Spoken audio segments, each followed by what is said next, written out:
The only update on Bakhmut that really matters.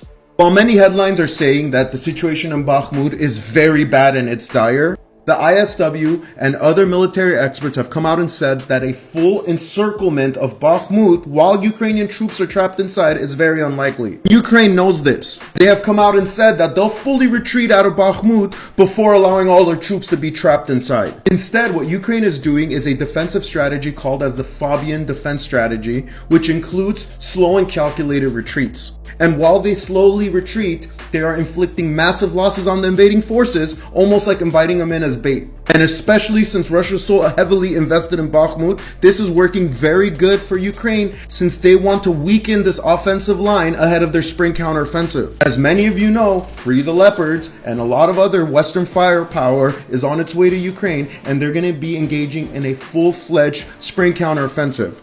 And what better way to use Russia's obsession of taking Bakhmut against them by utilizing a specific defensive strategy that weakens them so that they can really get the most out of this counteroffensive.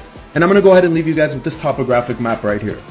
As you can see, everything in green is lower ground and everything in red is higher ground. In the event that Ukraine would have to, that's if their spring counteroffensive doesn't take place before a full retreat, if Russian forces advance into Bakhmut, they're essentially going to be in the worst defensive position, allowing Ukrainian forces to pretty much target them as sitting ducks with the height advantage that they'll have on them.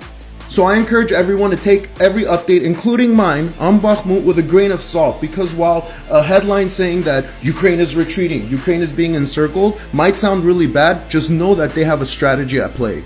Anyway, let me know what you guys think in the comments.